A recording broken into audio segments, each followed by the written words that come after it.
I want to welcome you back to the book of Ecclesiastes and chapter 5. And such a wealth of wisdom in these writings of Solomon.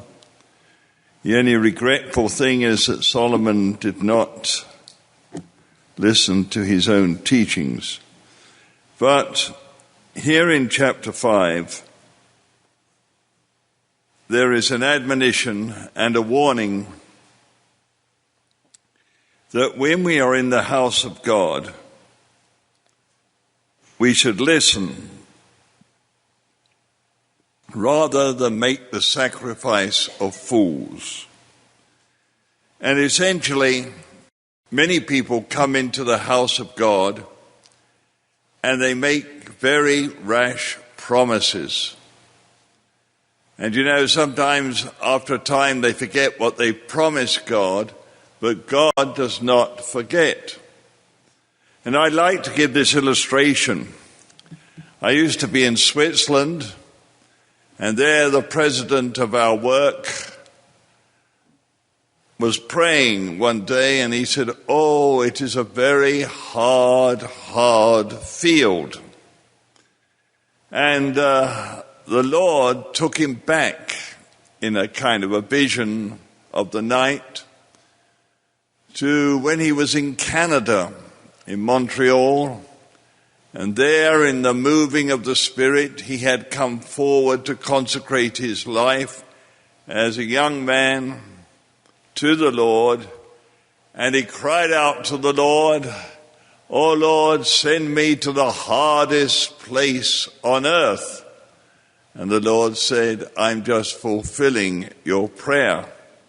So we have to be very careful what we promise God in a moment of emotion. In fact, it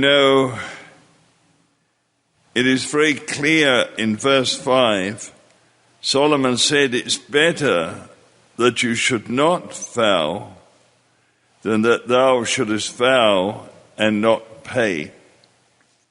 In other words, let our words be very few.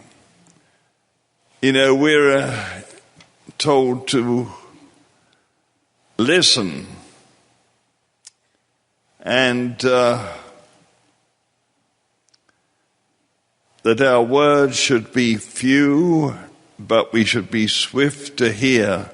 In James chapter 1 and verse 19, slow to speak, swift to hear. And in reality, when we come into the presence of God, it's more important to hear what He has to say to us than what we have to say to Him. And so, in prayer, whether it be, in the house of God, or whether it be a devotion, or whether it be walking along the road, it is to have a hearing ear. Lord, what have you got to say to me? And be very careful about making rash promises. And some people tend to bargain with the Lord. And they say, "Now, look, Lord, if you will do this for me, I will do that for you." Well, that again is very foolish indeed. And so often one promises to do more than one can. And again, that is very silly. And in verse 6, it says, "Suffer not thy mouth to cause thy flesh to sin. Neither say thou before the angel that it was an error." We must never forget that in the house of God, although unseen, there are many angels. Angels govern the church. Angels are in the service to instruct us, to lead us, to watch over us. And so in reality, when we're coming to the altar and we make a promise, there's the angel standing there. Then afterwards, Solomon says, "Now don't go and say to him it was a mistake." because why should God be angry and destroy the work of thine hands? And then he goes on with this warning, for in the multitude of dreams and many words, there are also divers vanities, but fear thou God. You know, in Proverbs chapter 10 and verse 19, there is a clear-cut warning that in the multitudes of words there wanteth not sin. The wise man keeps his lips closed and listens very carefully before giving an opinion. And, it's very strange, but in verse 3 it says, a fool's voice is known by the multitude of words. Someone who is constantly speaking is classified as a fool. And so we want to be classified as the wise. And so here is the first lesson in this session. Watch our words with all diligence. Practice not opening your mouth. Listening to others, be swift to hear, because sometimes God speaks to us through other members of the body. For example, in Ephesians, it says we are nourished by that which every joint supplieth. And so God sometimes speaks through people, and we miss hearing what he says to our detriment. And so that is the first lesson. Be swift to hear, slow to speak. And when you're in the house of the Lord or when you're praying, be very careful about promising God things. It's far better not to vow. In fact, Jesus made the point, he said, let your yea be yea and your nay, nay. Other than that, it's sinful. So that lesson is very important indeed. Now then, he changes the subject. And he said, if thou seest the oppression of the poor, and violent perverting of judgment and justice in the province, marvel not at the matter, for he that is higher than the highest regardeth there be higher than he. In other words, he's saying Christ sees it, and the one higher than Christ, God the Father, also sees it. But there is a lesson here that when we do see somebody oppressed, if it is in our power, we should alleviate that oppression. Now, sometimes it is in our power, sometimes it isn't in our power. For example, somebody carrying a heavy suitcase. Well, it is in your power to help them, to alleviate that pressure, that oppression on them. But sometimes you can't, because the oppression comes from another quarter and you don't have the power nor authority to change it.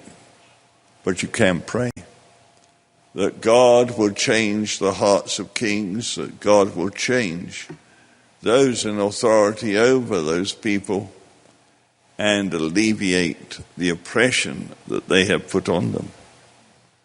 So this thought of oppression doesn't mean that we are to disregard another's status, but rather, if possible, we are to alleviate and help them. But if not, if we cannot, if it's not in our power, we can pray. And prayer changes things. I remember a certain, shall I call him academic doctor anyway, and he was telling me, that a certain government department was refusing a certain request that he felt was very legitimate. And he said, prayer changes things. And so they went to prayer, and soon they had a letter, not from that government department, but from the secretary. The secretary, the government cabinet minister, over that department, saying, we have granted your request. We have granted your request. So prayer does change things. I remember when I was going into Switzerland, and the road from France to Switzerland goes out of Switzerland, goes into France, goes into Switzerland again. That's how it works. And so I was perfectly legal, going into Switzerland. But I had to come out of Switzerland, go into France, and it's only a few miles, but then back into Switzerland. And then, we had to give up our passports in those days, and they were examined by an inspector of police. And he said to me, your name is on every frontier of France, that you must not enter this country. I said, what?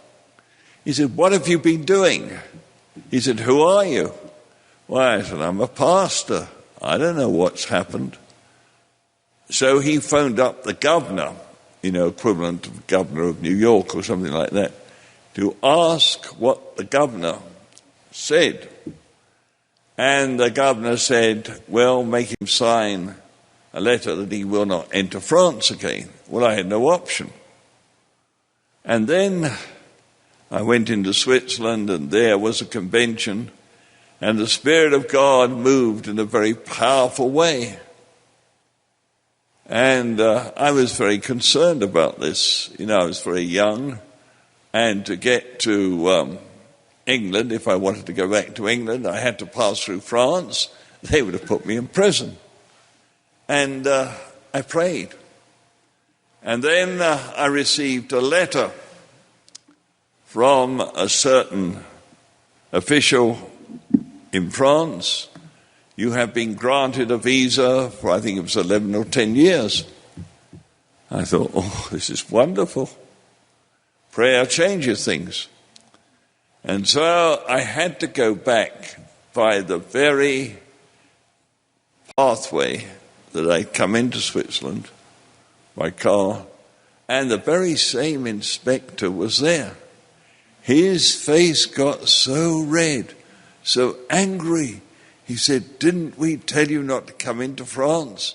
You'll be under arrest. And so I pulled out from my pocket this letter and waved it to him. Please read it. And he read it. Oh, he said, okay. And then I went to see the official that wrote the letter. And I said, whatever happened? Well, he said, I didn't like the English, so I put your name on the forbidden list to come into France. I said, Well, I said, what made you change your mind? Well, he said, having put that there, I had to inform the British consul. The British consul near to the general, near to the ambassador, didn't come to me, but he went to the governor of the province, and he said, how dare you do this to a pastor? And the governor came upon me and said, issue him a visa immediately. He said, there you are. Well, I had done nothing but cried out to God. God changes things. God changes things. The oppressor's power is broken. And we must remember that God sees everything. And God saw the children of Israel oppressed, but of course it was God who stirred up the Pharaoh to oppress them for his purposes. They cried unto him. He said, I have seen and heard. He sends Moses. In other words, prayer changes things.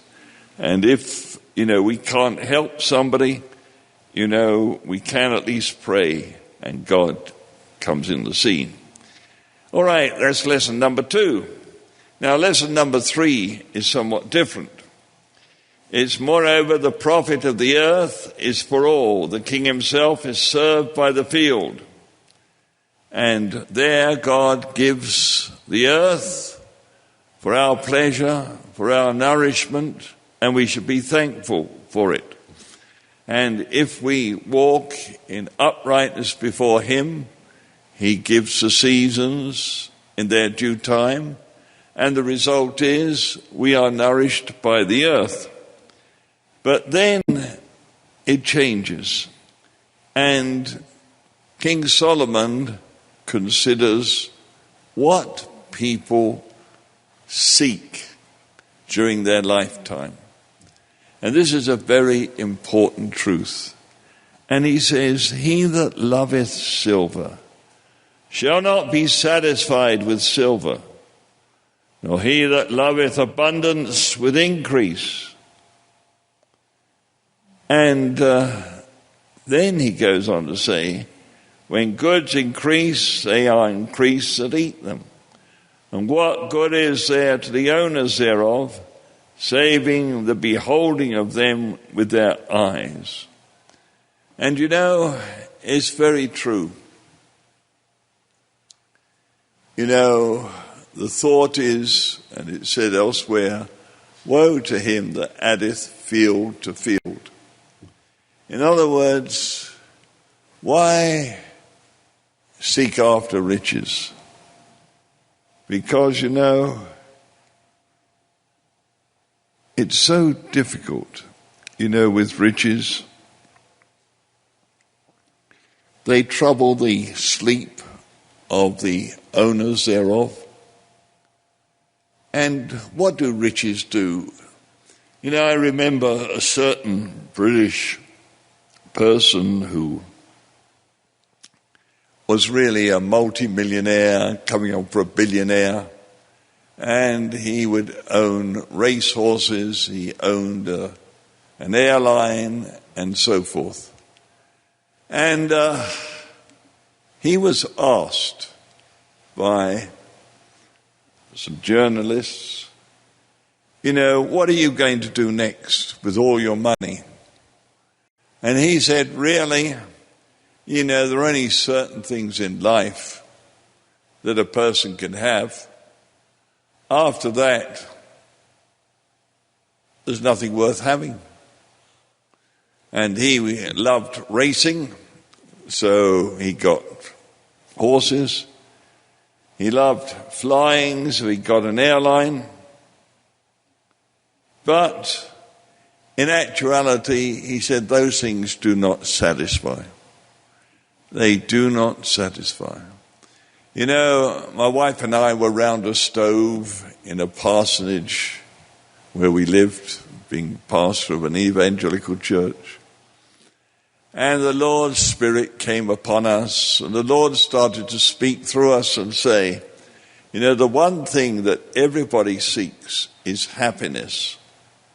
But they think it's in the accumulation of riches, or having many houses, or this, that, and the other. He said, everybody seeks the same thing. But we should understand where true happiness comes from. And it is not in the acquisition of things. And he says this very clearly. You see, he that loveth silver shall not be satisfied with silver. He that loveth abundance with increase, that also is vanity. What really satisfies? Well, from a secular point of view, the sleep of a laboring man is sweet, whether he eat little or much. But the abundance of the rich will not suffer him to sleep. And I've known some very rich people in my life, and I've known some very rich people, but never content. Never content. I remember a certain Prime Minister of England, Harold Macmillan, and he attained unto the premiership, highest political office in England. And then when he became sick and had to retire, he said in Italian to his wife, il comito è finita. In other words, the play is over. It did not satisfy him. And then he became Chancellor of Oxford University. And when he was there, he said, well, this satisfies me more than the Prime Ministership of England. But then that didn't satisfy him. He had to go back into business because he was attached to the publishing firm of Macmillan and Brothers, and they brought out an encyclopedia on music. And you know, this gentleman of such, shall I say, talents, he spent the rest of his life going around trying to sell this encyclopedia to colleges and so forth. And he had no satisfaction whatsoever. No satisfaction whatsoever. No, you look for happiness in politics, the academic, or business, there's no satisfaction. All right. And then the point that Solomon brings out is this. Look, if you have a son, he comes into the world naked, he goes out naked. He doesn't take anything with him. And in reality, it's the same for each one of us. We came in having nothing, and we go out having nothing. Therefore, the question is, why do we labor for that which is the wind? What profit hath a man, in verse 16, for all his labor? And in essence, King Solomon said, look, and Paul said virtually the same thing. If you've got clothing, if you have that which is to eat, you have that which is to drink, well, then that is something that you should indeed appreciate from God and indeed be happy about. And the interesting thing in verse 20, he says, for he shall not much remember the days of his life. In other words, afterwards, speaking of those who are in secular employment and not Christians, well, their life is over, and that's it. Now, it's not a very, shall I say, cheerful passage, not a very happy chapter. But for the Christian, it is quite different. Number one, Solomon says to the person in the world, what does your abundance profit? Seeking after silver won't make you happy, and abundance won't make you happy. In other words, just be content with a quiet life. But for the Christian, it's different. The Christian is different. The Christian has other goals, and the Christian is after other acquisitions. Now let us consider what the Word of God says concerning the Christian life. Number one, in Proverbs 11, verse 30, he that winneth souls is wise. Therefore, the more souls we win, the more content and the more happy we shall be. The more people we influence in life, the happier, the more joyful we shall be. For the Christian, abundance is joy. And I remember, when I first came to the United States, my father-in-law had a house and quite a bit of ground. And so, that's where we stayed when we first came. And there was a field, a very large field. And that field was full of grass. That's all that was done. It wasn't very profitable. It was just full of grass. Because basically, he nor his daughters wanted to spend their time, in that field. So he just left it like that. But as I walked in that field, I saw all this grass. It was thick with grass. And then this scripture came to me. In Job chapter 5 and verse 25. So shall thy seed be as the grass of the field. In other words, it was going to please God that I would influence many people. That was his pleasure. And then the Lord Jesus, speaking from the fruit of the vine in John 15, he says, I am the true vine, my Father is the husbandman, ye are the branches. And he said, the branch brings forth fruit, more fruit, and much fruit. And he said, my Father is glorified in bringing forth much fruit.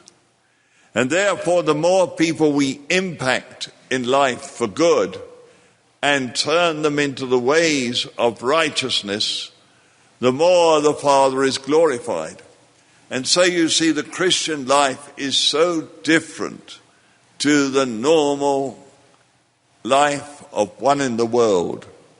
Solomon, addressing the one in the world, says, and in a sense we are all in the world, he said, look, it's no good acquiring all these things.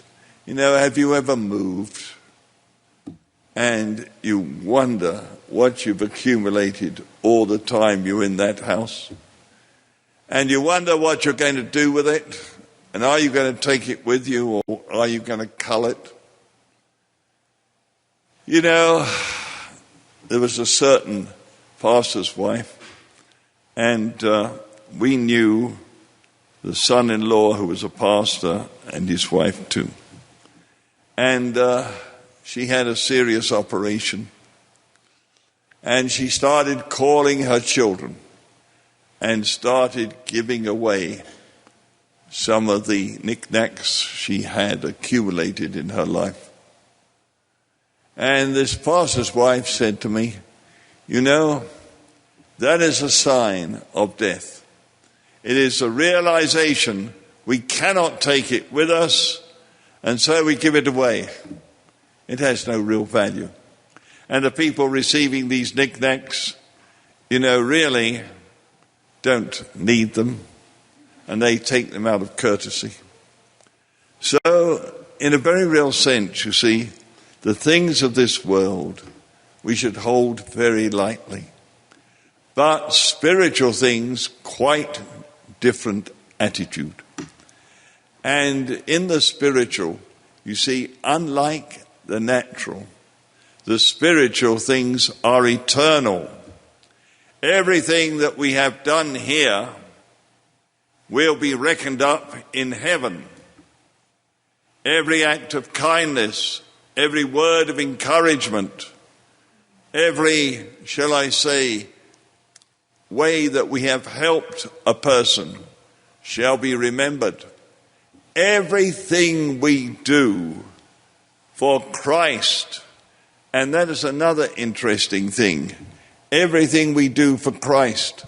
He said, if you do this for the least of one of these, you're doing it for me. And so you see, we want to accumulate. We want an abundance of good works. We don't want to go into heaven, in a sense of paucity, being very poor, having not done much in this earth.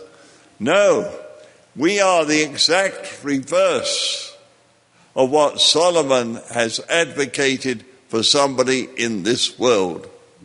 We are the exact reverse. Everything we do for one another and for Christ counts. It is not left behind. It is recorded in heaven, and a reward is waiting for every little thing that we have done for Christ. And so you see, we are so different to the people of this world. The people of this world have worked hard so often, for things and to get money, to get houses and so forth. But on their deathbed, they've got to leave it all. And that's another interesting thing. There's a eulogy given when a person dies, and the interesting thing, it is what is said at that eulogy.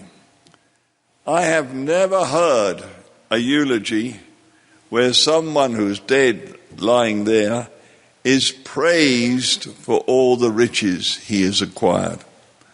No, even the eulogy of the people of this world follow the same pattern. He was a good husband, he was a good father, he was a righteous man, he cared for us. Basically, those are the qualities that are mentioned in the funeral parlor or in the church as eulogy. It's not his education, it's nothing like that at all. It's what kind of a man he was and what impact did he have on other people. The world realizes this. Yet when they're living, they congratulate someone on the wealth he has attained. It's amazing. But when it comes to the funeral, no, he was a good husband, good father, he cared for his children, and also he did this and this for other people. But you see, for us as Christians, we want to acquire all the good works that we possibly can.